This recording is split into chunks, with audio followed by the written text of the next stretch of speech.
Awesome. Hey everyone, welcome to another episode of the Fundamental Escape podcast. I am joined once again with Kathy Escobar. Hey Kathy, thanks for joining me today. It's good to be with you. It's been a while. It has. I just finished recording with Brian McLaren, and I said it feels like since we last spoke, and same with yourself, I think, feels like another world with everything that's sort of transpired. It's pretty intense. It's so true. I mean, a lot of people have been saying that. It feels like years have passed, Yeah, and it's it's like another only been months. lifetime. Yeah, it's pretty crazy. Yeah, I know that you have been talking a little bit about politics and things on your podcasts and things. And where are you at the moment with everything? How are you sort of feeling in general with what's happening? Well, I mean, where we're at, I don't know when this will air, but right now, we're at towards the end of February. We're a month in to It's the only a inauguration. month. Oh my gosh. It's only a month. I mean, that's what's really hard. In fact, there was a John Stewart was on Stephen Colbert. This is a couple weeks ago, and he said, "Just so you guys know, the presidency is supposed to age the president, not the public." And the truth is that we have all aged. I mean, this has been really intense. Yeah. And I think for a lot of us, I mean, this is, at least I'll speak for me and then a lot of people that I'm connected to, November 8th was really hard, just kind of the Mm. reality and, a lot of people were in shock. And a lot of people were celebrating. I mean, Yeah, the, it was split. And funny how it so, works. Yeah. it's not like everybody was on the floor. A lot of people surrounding me and the work that I do and stuff kind of tended to be. But I had a lot of friends who were Trump supporters and were happy. And but after November 9th, kind of people started to go, okay, grieving, shock, denial, all those things. I think the harder day for most everybody has been January 20th. Hmm. And the inauguration just really, really affected everybody. And maybe even some people who had supported Donald Trump or were kind of a wait and see and, let's kind of see how this goes. And then things just executive orders and so Yeah. many things coming down the pike so fast and so hard has really been rattling, and the division just keeps increasing. Yeah, it's interesting. I mean, I was just saying to Brian McLaren, I'm not sure if you would agree or not, and feel free. Obviously, you'll say what you think anyway, which is fine. That's the point. But I was sort of pointing out my feelings is that Donald Trump didn't divide America, right? He just was symptomatic of division that was already there. Do you know what I mean? Well, I agree with that to a degree. And so I know I think you're right. I mean, it surfaced what was underneath. Yeah, But I will be honest. I mean, the inflammation of it, the stoking of it, the firing, really yeah. kindling the fire. I mean, I blame him and a lot of other people around him Oh no, because no, no! Don't get me wrong. Yeah, I get it. No, no, look, I love it. I just want to preface this conversation a little bit by saying what I really value about you, Kathy, is you're unapologetic in your convictions and what you say and how you feel, and it's refreshing. Um, you don't seem to me to be one of these people that just like wants to say the thing you're supposed to say. Like you just say what you need to say, and I think that's great. I really enjoy that. It's fantastic. But I don't know. I sort of wonder. Yeah, I mean, definitely his rhetoric and the way he operates doesn't help. I mean, he sort of came out on the election night and said, "Oh well, it's my job to unify us now, and we're all together." And it's like it's not hard to say that, right? Like, you know, but then to sort of to do the opposite in your actions and not really um, you know help the cause and stuff like that. So yeah, I guess I feel like, I mean, I'm here in New Zealand. I'm not even in your country, so it's I'm just seeing it from a spectator's point of view. It feels like there's got to come a breaking point where people, I think it's already happening, where people are kind of just tired of it all. You know what I mean? They're just tired of thinking about it and talking about it. You know, I see all the clips come up on YouTube, all these like late night shows and stuff, and it's like they're all doing like political bits, and you just got to get to the point where it's like people must be. I don't know. Do you feel like that or? Well, oh yeah. I mean, it's definitely a mix. And what's really hard is that, it has kind of taken over so much of our lives, to be honest. Yeah, yeah. Just we're kind of consumed with it. I don't even watch the news. We don't even have regular TV, and it's like we're still inundated with it. I think a lot of people are trying to figure out how to manage the news. I mean, that's what I decided to do, because it's not really okay not to read the news right now. It's important, but to find sources that are decent and limit it in some of those important things, because this is the age of social media, and I mean, that's how you and I met. The world's really big, but with blogging and Facebook and podcasts and Snapchat and Instagram, all these ways Yeah. to connect. And so, I mean, I think that that's what's so kind of invasive about this, is that we're all kind of on, in some ways, real time on it. And it used to not really be like that. And so I think the consuming part is tricky because, I read this little piece that a friend shared. I thought this was really good. It was kind of going around Facebook. A few people shared it. But, a lot of times some people say, well, I don't want to talk about politics. I'm just not going to talk about politics. And it is really a place of privilege when you're on the upside of political decisions, when you're on the underside, when you're on the margins, when you're a person of color, when you're a person that doesn't have proper papers, when you're a person who's of the Muslim faith. I mean, I can go on and on and on. Oh, absolutely. And so when you're there, like, you really don't get to just not be invested in it, because, for a lot of people, their life and livelihood are on the line here. And so I think that that's what makes it kind of tricky, because it's kind of like, it's not something that you just can turn off, but we also have to be careful that we also are doing our regular lives. I mean, this has affected a lot of people's mental health and physical health. It's wild how deep this groove, it's gotten into the deep, deep cracks of people's souls. And I think that part in some ways is scary. And then in another way, I mean, the positive that I think will come out of this eventually is a deeper healing. I do think healing will come out of this. Yeah. Oh, that's so cool. I'm so glad to hear you say that. It's funny. We were inevitably going to jump onto. I was curious. We talked a little bit about this situation going on with Milo Yiannopoulos at the moment.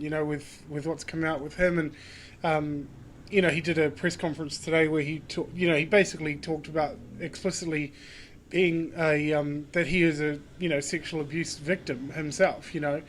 And I was saying to Brian McLaren about it as well, how, I think, I feel the same with that situation. I was like, it sucks. Like, it's not, he's not having the best time right now.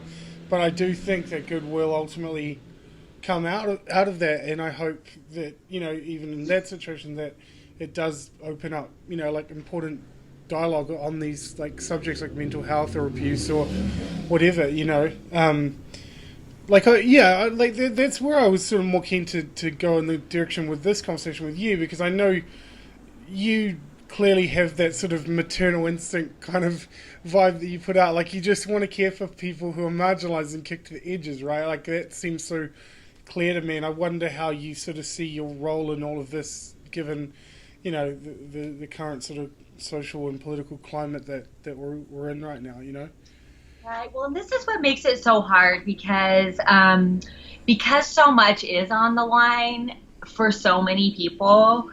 There's a lot of talk about, bridge building and, more equal conversation. And I'm a huge proponent of all those things. Of course I believe that in dignified dialogue and coming together and finding what we have in common and, all those really important ingredients. of what it means to really be a peacemaker, Mm. and not just a peacekeeper. But truth is that I find personally, and I'm still wrestling with this, I don't really have a solution yet. I'm just trying to go, hey, this is new. I'm just trying to kind of find my way here. And I'm sure making some mistakes along the way. But one of the pieces is when so much is on the line for real people, there really is it's not like choosing sides and I'm only on this side and it's, cemented into the floor, but it is like, I've got to stand firm. I mean, I have to call out the injustice. And so I think that is sometimes tricky, and there's this little tricky dance that a lot of us are trying to find. And I don't put out, mean, horrible things to the world. I really try not to do that. I do have places where I can vent and say things that, I aren't really healthy or productive to say online. But sometimes I get criticized for saying anything, and I think that that's really frustrating to me, is that just because we have strong opinions, those of us on the little more left-leaning and advocating in some of these areas, and really, disturbed, just rocked about the legislation, laws do matter. They make a difference. They matter. And so this is not, we don't have a luxury of just going, oh, we'll just rely on God, or, God all those kind of things. I mean, people's laws matter. And so I think the part for me is just trying to respect that in the process, you kind of can't take care of everybody all the time. And you have to kind of choose who you're going to put most of your energy in, and then leave some energy for those conversations. So I do have energy for those conversations, but I can't use the majority of my energy in that direction, because my call and my personal passion is advocacy for people on the margins, and then caring for people who are working in hard places or trying to navigate not completely losing their faith, because this has really rocked people's faith even more because of the way that the whole voting went and who voted for who. And, so much of Christianity and politics on this one has gotten so mixed up. And so, I feel like I have to kind of stay true. And that means that sometimes I maybe sound not as much of a bridge builder as I kind of like to be. But you can't. That's fine. I get that. I think I heard you talking on one of the podcasts you did just after the election, and you were sort of just being quite honest about the fact that you're just like, I'm not ready for these kind of conversations yet. I thought that was really quite beautiful. Like, you're just like, it's just like, it's that space that you need to create just to be human. Like you're saying, to vent, to scream, to shout, to do whatever you need to do to just, be okay within yourself. Like, you can't, it's so true what you're saying. I mean, you can't be everything to everyone. And I think going to the faith kind of part of it, I think that can be a huge, sort of burden that you sort of made to carry in the sort of Christian tradition, where it's like, I have to be everyone's friend and I can't be upset with anyone. You know what I mean?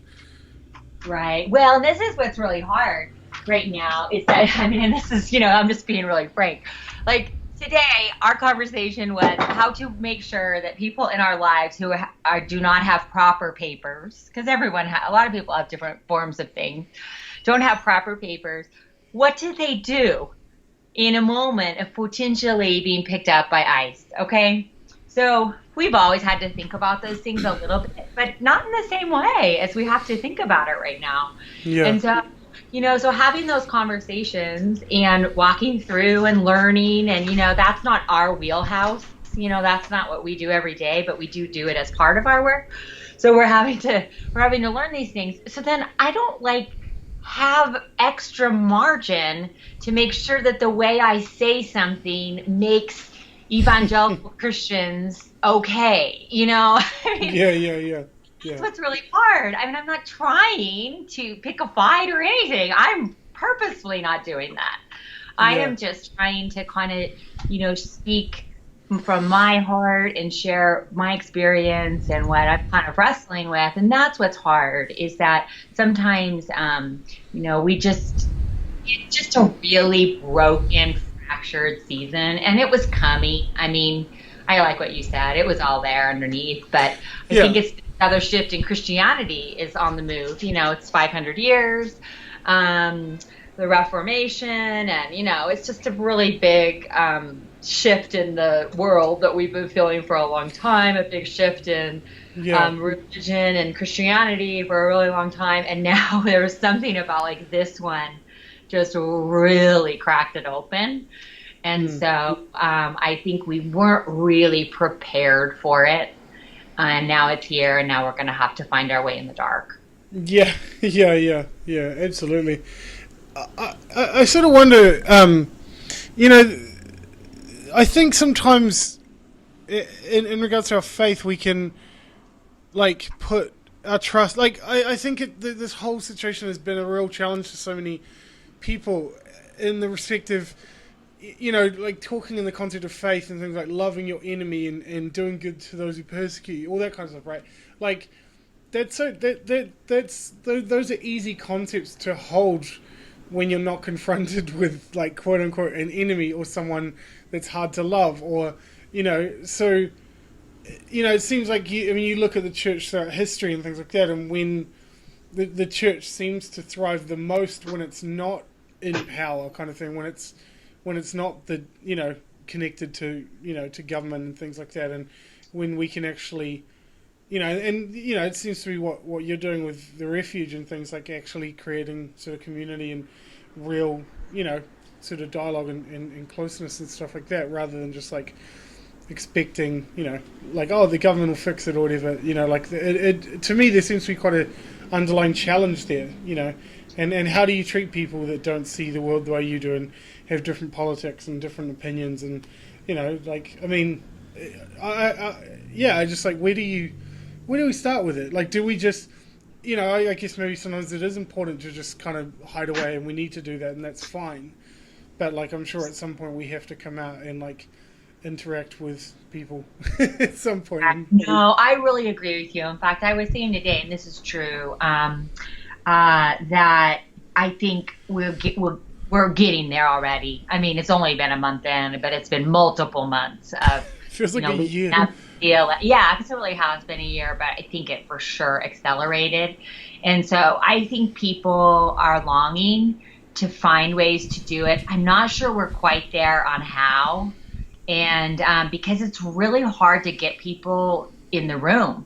And so, that's what's really hard, is to get an equal balance of both sides in the room at the same time with open hearts. Yeah. And so I feel like that's the next thing. We're going to work on a few possibilities to just kind of potentially create some of that, but it's really tricky. Yeah. And because both sides have to really be willing, go, I want to come listen to each other, and and eat together and talk together. And I mean, I've had a few decent conversations, but I think but not that great of any. I don't even have any people yet that are like, oh my gosh, that was such an amazing conversation. Yeah. And so, I mean, there's a few little glimpses of positive, but there's still like all sides are, I think, so tender and raw or protected or like entrenched and protected that it's going to really be, honestly, it is going to take God, in my opinion, like moving in people, like really stirring a desire for healing and some kind of bended knee on all of our parts. And I mean, I'm praying that for myself. I have better days than others. And I mean, some is I'm not really, I know I'm supposed to, but I'm not all the way ready because I'm really bummed, at the reality of it. And it's really hard for me to understand. And so, but, my job is not to go, well, just because I don't, I get to harden my heart and, just turn and walk away. I mean, that's not the way it's supposed to go. And so I kind of think the more interactions we can have each other with each other over food and conversations that are, either facilitated or have some matter of, starting with, I do love you and I'm trying to understand, and ending with, I do love you and I understand a little bit more. Hmm. Both sides, I think those little glimpses, good will come. The other part that I think will help a little bit is some areas that we do have common ground on. There's not a bunch. But there are some, like this is happening a teeny bit right now with immigration in the United States with some of the executive orders, is that some people really honestly that voted for Donald Trump and kind of, really there were some things that were really appreciated about his message and the Republican Party's platform, when this kind of happened this way, kind of shifted. And so there's a little bit of common ground, at least on a few issues. And so, that one, at least, hey, you got to take anything you can get. Yeah. It has, Yeah. it has a teeny bit of juice. It's not a bunch. I mean, I haven't observed it. I can only speak from my small experience, but I have seen some things and even some people that I know that tend to lean a lot more to the right than I do on a lot of things, and we really agree on this. And so that's always hopeful to see, and I think celebrating that and kind of going, I'm grateful that we see this part. We disagree with a lot of other things, but we can agree on that. Yeah, it's funny with all the because I know you can't. I mean, without using labels, like we can't have certain conversations. Like you just kind of need labels, to some degree. One thing I find it's quite challenging for me is like the journey I've been on with these conversations and where my podcast has sort of taken me in the different discussions and things. Like I never, I've become, I would say, I guess I would say quote unquote right leaning in many ways or conservative. And I never anticipated that. And it's like, it's just quite funny. And it's like, it puts you in this weird predicament where, and I'm so glad you and I are having this conversation today because I do, and I said the same thing to Brian McLaren as well, like I do actively want to make my, a conscious effort to stay connected with people, even if we may vehemently disagree, And, I mean, quite frankly, to be honest, I'm not the huge proponent of Donald Trump as a person. I have to say that clearly. I think he's a buffoon, quite frankly. God bless him, but, but but that's another thing I find hard is when you have these sort of shifts in your thinking and the impact that can have on your relationships, because it's like, I sort of almost feel like I didn't ask for this. Like I just am on this journey and sort of have ended up in this position, and then that can sort of take a toll on relationships. And I wonder what your thoughts are on that in general. If you have any sort of ideas or experience with that sort of thing. I totally know that feeling. That's been one of the hardest parts for me that I've really been wrestling with. Is that I don't have juice in certain ways when we really see it differently. It's really hard because so much common ground comes from shared passion and, shared conversations and things that when you're on the same page to some degree, you just feel it. Some is just a feeling that you feel. Yeah. And so you can't even put your finger on it. And that part has been, oh my gosh, definitely the hardest part for me is that I just have had some people close to me that, I knew we were different and that was totally okay.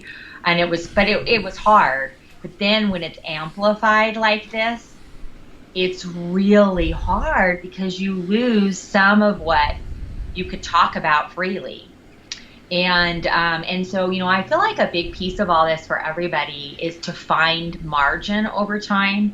Like our margin is so worn thin, like there's so little margin because emotionally and practically and kind of the onslaught and just destabilization that has happened in 1 month.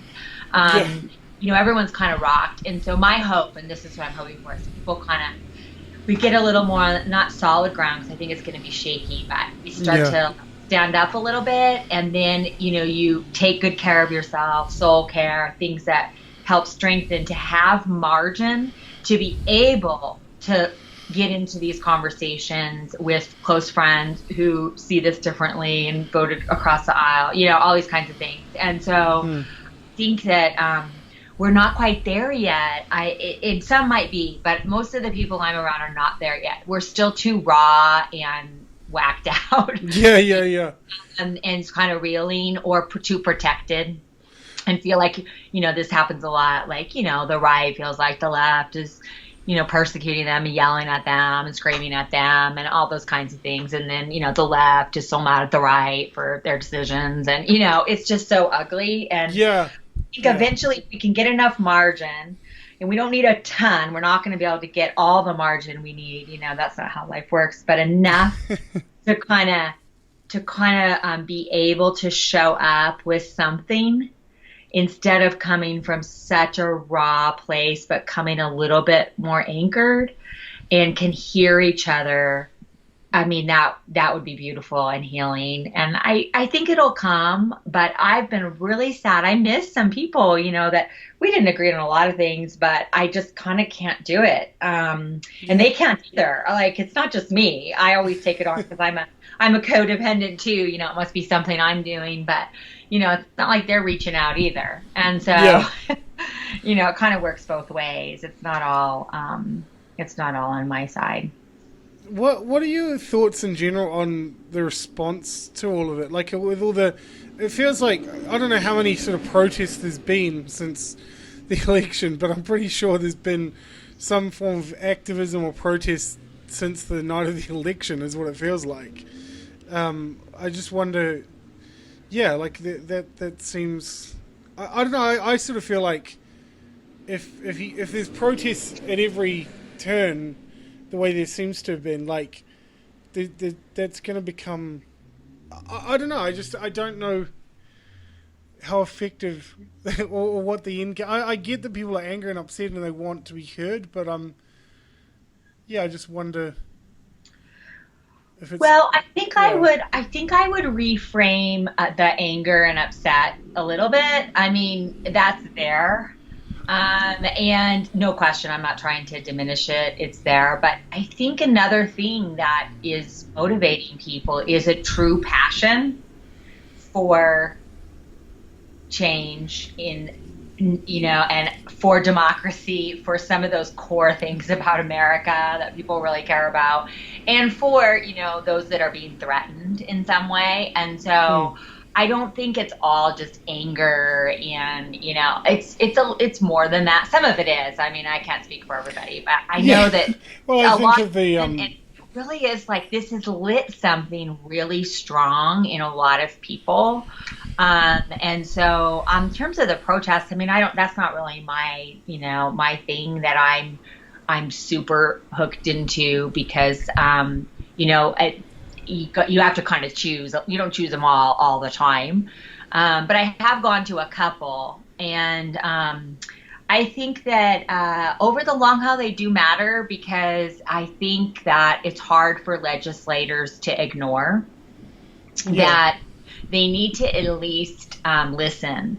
And I think that that's probably a little hard part of it. I don't know exactly how government is formed, but here, one of the things is, to be honest, most of us have just been kind of complacent, a lot of people, and we just kind of, well, what I do doesn't really matter. And the legislators right now, a lot, aren't really listening. Hmm. And so and then some are starting to, but things are so partisan. I mean, they're so strong that tons of, like, legislators aren't doing town halls. They're not taking phone calls. They're not listening. They're just, like, hunkered down. Yeah. And so, so I think ultimately some of those actions help with that. But, the long story only time will tell, because, part is just, you sometimes can't sustain that much energy forever.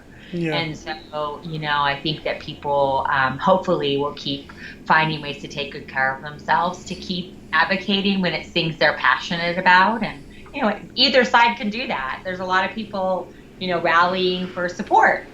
Yeah. And so not everybody is against it. Some people are gathering for it. Yeah, yeah, yeah. One thing that I've, it's been quite scary to be honest. Is, I mean, obviously we had the, there was the huge riots at Berkeley at Milo's event, right? There, I mean, that was in the news here in New Zealand. That was just crazy, right?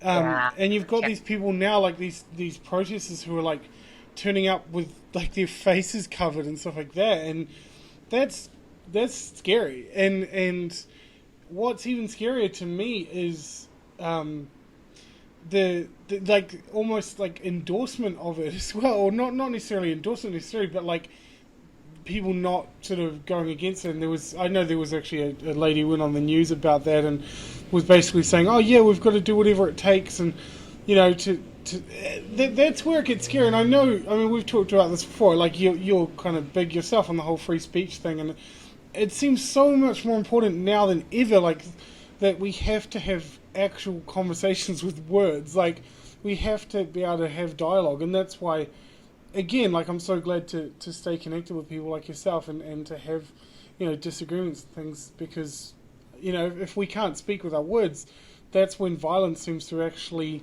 like emerge, and that's where it gets pretty scary, right? Yeah, no, and that whole thing, I mean, you and I probably see Milo differently, but one of the things that I do really value, I mean, I don't want anybody to go because I don't want people to hear what he has to say, but I do believe that in free speech. That Yeah. was terrible to hear. I really, most people I know only, only support nonviolent protest. And so, when those acts of violence break out, they really screw it up. Yeah. And so it's really a bummer because then that gets publicized and there's so many other Oh yeah, actions. and then everyone gets lumped in on the same group, whether they were violent or not. I guess at the end of the day, Yeah. it's yeah. Um, Yeah, it's just it's just crazy times. It just like I was saying, like we just need to keep that communication open because otherwise when people start justifying any form of violence, like there was that other situation. I'm not sure if you saw the guy his name's Richard Spencer. He's an openly white nationalist. Like he makes no apologies about it.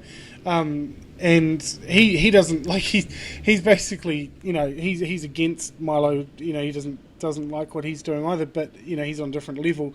But he was at some I think it was in Washington at the inauguration day or whatever, and there was some footage of him being interviewed and someone like punched him in the head, and everyone was like, "Oh yay, punch a Nazi" and all this kind of stuff. And I was just like, "Oh my gosh!" Like just the way in which we can, like I to completely distance myself from that guy's views, like to be clear, absolutely, but to get to this point where we're actually justifying violence is like, ugh, it just gets crazy. That's terrible. It's That is yeah, terrible. That really makes me sad. And, completely severed relationships make me sad. And so, I think violence, that's in a whole other category. It's terrible. And we have to really do everything not to. But then the other part is just how sad it is, the severed relationships. And so many people are feeling it right now because there really is this weird disconnect and, just a loss that family members voted differently, hard things seen on Facebook. There's just so many ways that, kids and parents and like, so many divisions. hmm. And so it's really just highlighted, just so many things that are apparent that we need more skills in. And the problem is that to expect us to have that out of the chute on any side is just probably not realistic. Yeah, And so I think a little bit. I mean, this was on my mind today of just kind of trusting. This is true about grief. In grief, we all want to move through it really quick and, kind of play by my rules on your grief. And so I think that really respecting grief's weird. People do it all different ways. But usually at the end of the day, at some point, a lot of people who keep moving through the process, you come to a day, you're like, I'm kind of done with the anger. I've got to find a way towards something new. And I think that will happen with more and more people. But it's still really fresh. This is new for us, Hmm. and it's new for us. It's not new for people of color. It's not. I mean, there's a lot of people who have been fighting this way, and really violated core things violated for a long, long time in history. And but this has never happened this way Yeah. to, in these times. I mean, we were all pretty complacent. And so this is, I think that's why it's like all the rules don't apply. And so it's going to take us some extra work and prayer and being able to hold that both and instead of Yeah. the or. Yeah. And I think what's fascinating about, I mean, back to spirituality and Christianity and faith shifting stuff is that it's hard. I mean, this has been my personal challenge because I believe in both and because I came from either or. And that black and white, super black and white, split binary faith and thinking. And Hmm. so over time that's changed and shifted, and being able to embrace paradox and both and lots more holding of lots of contradictions. But it is weird, like this is our little lizard brain and all this, Yeah. you basically get threatened, Yeah. and just how easy it is to go back to that really primal way of seeing things. And so we're going to kind of have to maybe go through another little evolution over time, and it'll be a lot faster than a lot of our face shifty stuff, but we'll get there. But we kind of just went back to our base stuff, our Yeah. primal fight or flight, and so I think it'll take a little bit to kick in our little higher ways of being, and we'll need God's help and some modeling. To be honest, I haven't really seen a lot of it yet. Hmm. Like where I look and go, oh my gosh, that is so beautiful. And I'm not saying it's not out there, and some is I've just been busy and haven't probably seen a lot of conversations, but I still just hear a lot of talking about the need for it and not a lot of actual examples of it quite Yeah. yet. Well, this is the whole point, though, isn't it? Like, it's hard work to actually get into the complexity and messiness of life and these issues. And this was again something I was sort of reflecting with Brian earlier. Was when we become so reductionistic in our language, where if someone doesn't agree with us, we're just like, you're a racist, you're a sexist, you're a bigot. Like, we throw out all these labels where, like, I'd sort of found myself in this sort of echo chamber that was so binary. Like, it was like, these different, like pro-feminism, anti-feminism, all these different things. There's all like YouTube channels that are dedicated to just like, just railing against these different ideologies and things, and I was quite challenged, because Brian was talking about, inherent racism that is there and in America and in the West in general, I suppose. But and then I found myself going, oh no, it's that's too easy just to say that, and surely not, and things like that. But then when you get into it and you have these actual, like, I just feel like we need to find better ways to have the conversations. Like, one of the things I was talking about was this idea of us coming to a place of seeing things for ourselves. Like, you can't make somebody see. You can only take them to a place, I suppose, where there's an opportunity for them to see whatever they need to see. But you can't.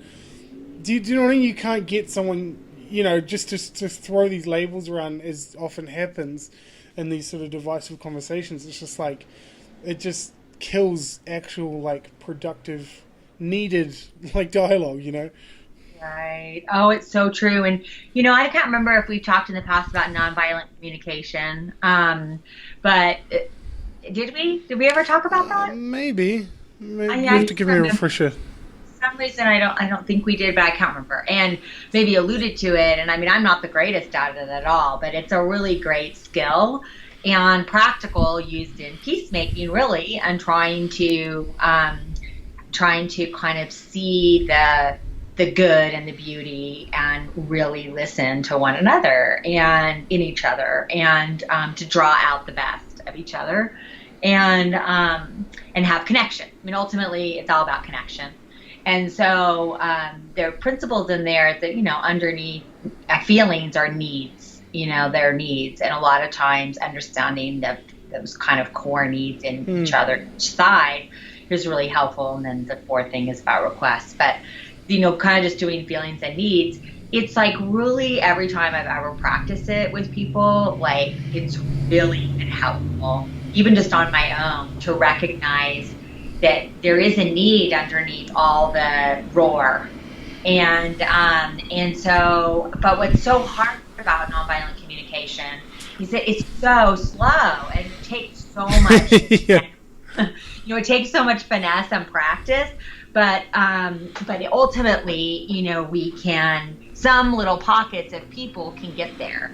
Hmm. And so, kind of, we're going to work on hosting something that's just purely about, kind of how to practice this in this environment, because it is those little things of just trying to get a glimpse of understanding and empathy. Empathy is so hard, and when you Hmm. really see things so differently. And I've had a few little small glimpses of it. They're really small though, and they make me sad. I really want to be empathetic, and I'm not there yet. And so I don't I think got there is a there. That's the point. I think we can be so hard on ourselves. Like, we're always thinking, like, there's no, I've been saying this to a few people lately, like, there's no oasis, there's no perfect utopia. Like, this is the messiness and complexity of life itself, right? Like, I feel like it sounds kind of cheesy, but I feel like we just need to be kinder to ourselves sometimes, because I've always been this big believer in this idea that you're only going to be as kind and compassionate to others as you are to yourself. Like, I totally believe, like, people that are harsh or, come across mean or angry or whatever, like, I can only imagine that they treat themselves a lot worse, their inner dialogue. No, I love what you're saying. Thank you, because there is so I'm much. trying to tell you to go easy, because I think you're incredibly empathetic. You are. The way you speak and the way you, even just by the very virtue of asking the questions that we ask, like, it's been said, right, that the questions we ask show the values that we hold. If you didn't care, if you weren't empathetic, you wouldn't even be asking the questions, Kathy. you know? Yeah, no, I hear you, and it is. It's a really good reminder, and it's probably a good reminder for everybody to be gentle and Yeah. to be open. But I also know, just personally for me, like in my own personal story, in my own personal walk Mm. forward, and in my own personal relationship structures, like I do feel like hardened more than I have felt, Mm. and protective more than I have felt. And so with certain groups. And so that part, it really, nonviolent communication and empathy, it takes so much vulnerability. And I think that is the hardest part on this one, Yeah. is that really, truly, to make ourselves vulnerable is going to be so hard. And because so much of this is about power, Yeah. frankly, it is. So asking people who kind of have been on the underside of power to make themselves vulnerable is really hard. But I think that's, usually that's kind of the way of Jesus. Not kind of, it is. And Mm. it's Mm. sort of what we're supposed to do. But it's really a fine line on this, because so many of us have been taught that looked like shutting up, and that looked like making nice, and that looked like towing the line, and that looked like just kind of pretending to make it sound good. And that's what a lot of us learned in our Christian experience. And so this deeper thing of what it looks like to, like, fully show up with a sense of agency and passion and justice and our truth, and really what God has laid on our hearts, and showing up with that, and then respecting that another person is showing up that same way with a different conclusion, Yeah. is really hard, Mm. but really, really important. And it's just going to require a lot of vulnerability. Yeah, I love that word that I love that the fact that you talk about vulnerability, because it's so true. Like, even I find with these discussions I'm trying to have and open up different conversations, and I've just started doing some blogging and stuff as well, and I'm just trying to, because I've been in this, like, really divisive echo chamber. I've got a friend here in New Zealand. We were just talking the other day, and we're just so bored of it. We're so bored of the left, right, liberal, conservative, all this debating, and we're just like, there's got to be better ways to have conversation. And I think it's so true. Like, vulnerability, I think, is the word of the day here. Like, it is incredibly vulnerable to just see that, because it's stepping up, believing that it's taking the risk to believe in reconciliation, that you can actually have conversations that bring healing and hope. Because half the time I'm just like, I'm trying to share a concept or a thought. I'm just like, am I just talking to the wind here? Like, is this even worthwhile? Like, is this even going anywhere? But it's like, you just take that risk to just believe that, that it's worthwhile. And, you don't always get a ton of feedback from people telling you that you're doing good or whatever, but you get like handfuls of it, and it's worthwhile. Like, even just one person, getting something from it is just totally worth it. So, I guess we'll just wind up here. Maybe. Thanks again for your time. It's always amazing to connect with you. Oh, it's so great to hang out with you. And, the thought that I had really quick as you were saying this, and this, you might not like it, so I'm going to say it.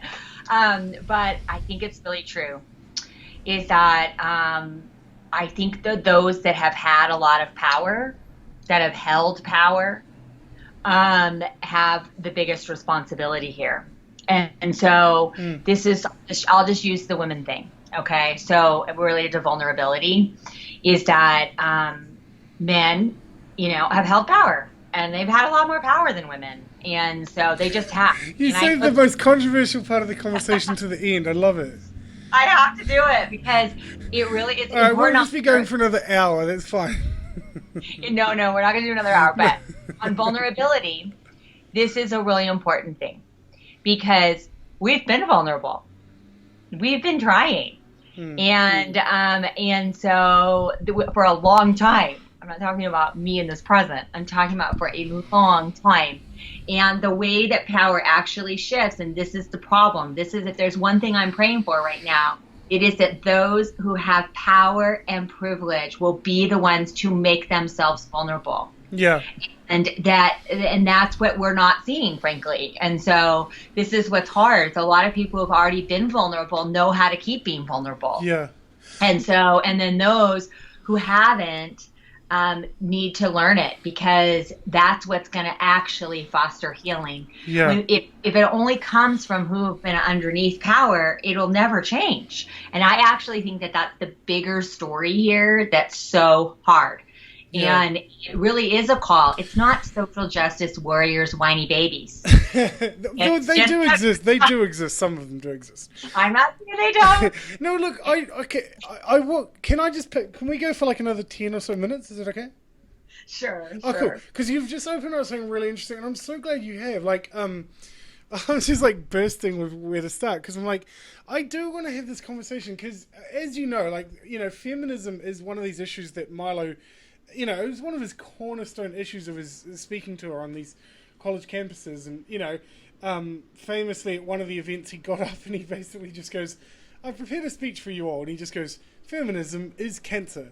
And then he just like sits down, and it was like this performance art thing. And he, that's what he does. But I really tried to get my head around all of this, because I'm like, there was a woman named Julie Bindel that he debated in, I think it was in Michigan, at a college campus, and she's this like real staunch, like kind of like, she was quite a prominent feminist back in the late 90s, I think, or something. But she's a author for like a publication, a journalist in the UK and things like that. And she's very strong-headed in her views and things. And I watched the debate, and I'm just like, I didn't like the way she came across in the debate and things like that. I was like, I couldn't reason out. I couldn't get where she was coming from and buy into it. But then I stumbled across this article that she'd written about girls being, the prostitution industry, and the way that they were trying to change laws to basically, make brothels and things turn them into these entrepreneurial businesses where it's like, putting a positive spin on it, and just really turning really dark things into like, mainstream, ideas kind of thing. And I just read that piece and I was like, oh my gosh, like I just had this sense of like, I felt the empathy that she had in the article. I was like, oh man, I just totally resonated with it. And I ended up talking to her. I did like a little short podcast with her, which was pretty amazing. And I spoke to her a couple of times after we recorded, and I had this moment where I was just like, I was like, look, I'm really trying to get my head around this. I was just like, I've been thrown into this conversation, and I'm like, I feel like I'm supposed to take this side, but I don't.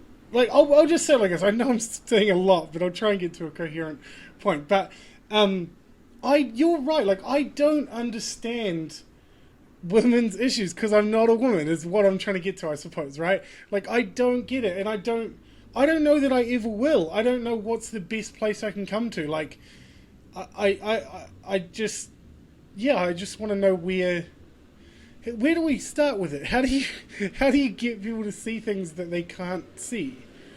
Well, you start with not listening to Milo Yiannopoulos. I mean, come on, Mark. No. Honestly, I mean, that is not a voice that is helpful in feeling. Yeah. He's got to do is look. He's a human being like the rest of us, and I understand that. He's made me, Scott. I know all that. It's a terrible message, and it's a very, very, very damaging message. But why does it? Why do you think it resonates the way it does? Well, I think honestly, I mean, I'll kind of go back to vulnerability, and say that the truth is that it helps divide and protect people, and so it helps. It does it. It justifies. It justifies division. It justifies position, and what it does, I mean, in the crudest sense, and the most broad and maybe rudimentary sense of the word, is it puts somebody underneath another, and that is humanity. That is what we do. We put someone underneath another, and someone's always above or below, and that's how it works. And that is not the kingdom of God that is at hand now. And it is so dignity stripping. I mean, that's why I'm so against his message, because it is so dignity stripping. I don't care if people like it. It's dignity stripping to those who are on the underside of it. And so the reality, related to women, I mean, you're a white man. And so, you have struggles, you're human, you're flawed, you have all those things. I'm a white woman. I have a lot of privilege. I live in a nice house, I have all these things. But the truth is that you don't know what it feels like to be a woman related to how the world is organized. And so the truth is that there's places you are under empowered. There's certain groups you walk into and you don't have the power. All the women do, whatever. But in the big scheme, like in the big structure, the men have the power, and this is across everything. And that there's not equality. And so, his message is not a message of equality. And I think that the part where you start with understanding, and you start with respecting your power. And that's a little bit why I brought it up, is just that requires vulnerability. So just you saying, I want to try and understand what it feels like. You don't have to agree with me. You can have a totally different perspective. But listening to what it feels like to be a female in a system, especially me, because I'm in church, in the wider church system, that what it feels like. And women have a lot to say about that. And it doesn't make us whiny, and it doesn't make us power grabbers. We're not trying to grab power. Some people are, but there's a whole bunch of others that just want to be equal and work together as equals. Yeah, it's interesting. I'm unashamedly like a mama's boy. I grew up with my mum, and I've actually talked to her about this. My mum grew up. In our church. Mum was very hospitable, and she was always there in the background, caring for people, helping people. Like, our house was always open for people to come and stay, and all that sort of thing. And we have discussed that whole idea of that all the leadership in the church are typically males and whatnot, and there is this kind of, I don't know how to say it, this imbalance of, I guess it's the word power, I suppose. I don't know. Yeah, it is, and it's interesting because I know obviously the movie The Shack is coming out next month, which is so I'm so glad I can't wait to see it. And obviously, that caught a bunch of flack when the book came out, right, about depicting God as a female and things. And I'm just like, but I love that. And I think it is important. I think that we do need to tap into the sacred feminine, as it's been called, right? The idea that God is genderless, to say the least. It's a conversation. What I would say is this: it is a needed conversation, but I feel like there are roadblocks that don't help. It's the same. What I would say, and this you may flat out disagree, and that's fine. In the same way that I see the words like racism and sexism, but thrown out too easily, is what I would say.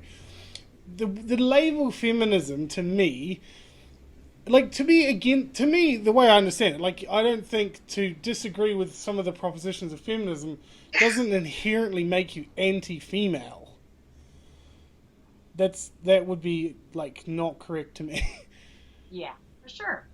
Yeah, and I don't think that's. I don't think somebody who doesn't agree with all things related to feminism is anti-female. I think it's hard because associating Milo's message to things. I mean that's beyond just anti-feminine. But I think that it goes back to our original conversation. So we could wrap it up. Is that it really does require sitting together. Across these divides, across our differences, across all kinds of things we were taught as kids, all kinds of things we were taught at church, all kinds of things we were taught from our own life experiences, all we were taught, all kinds of things, and come together and try and find ways to sit at equal tables and have civil and kind and loving and transforming conversations. And so, that's how it starts. You can't change anything until you can change some of the smallest things. Yeah. And so there is a macro and there's a micro, and the macro does start with the micro. And so I think that's a good conversation about that would be really helpful. We can see it totally differently, but we could probably both listen to each other a little bit better. And you'd understand a few things, and maybe I could be a little more tender in another area. And so, that's what happens in really strong but open conversations. And that's probably the part that's most missing. But I'll go back to those in power do have a bigger responsibility. And they do. And it doesn't mean the other party doesn't play and have to come play and all those kinds of things. It doesn't let anybody off the hook. But issues of power need to be addressed. They're real. And so you just can't expect everybody who's been on the underside of power to just come and sit and do it right, and play by those rules. It's like you have to establish new rules for everybody because all the rules have been made by those in power. Yeah. Do you think, just a curly question maybe to throw in at the end, because there was a documentary made that's coming out soon called The Red Pill. Oh, there's a siren. What's going on? I'll just wait for that to go past. Unpredictable. That's okay. Anyway, so yeah, there's this documentary called The Red Pill, and it's made by this girl Cassie J, who basically she identified as a feminist for about 10 years, and she went to basically go and study the men's rights movement.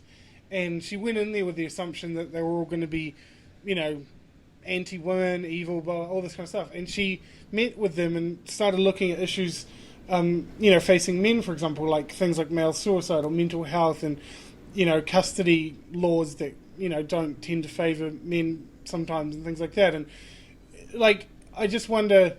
what I'm trying to say, I suppose, this conversation has to be like a two-way street, because the moment people feel like we can't talk about all of it, then that's when it becomes divisive, I think. I totally agree. Yeah, I totally agree. And it takes both. I mean, I'm not saying that... I'm scared to have these kind of conversations. It's scary to talk I'm just like, it's hard to have these conversations, but I'm glad we are. Yeah, no, and it's good. It's good to be uncomfortable. I think good things happen in the discomfort. And, I think that they're the real thing that's going on that we're experiencing. It's everything is reflective of the bigger story. And so it's happening. And I think that, it's gonna take a lot of hard work. And we will always be working as humans. Like, we're not going to get equality nailed anytime soon, but hopefully we can move the needle a little bit.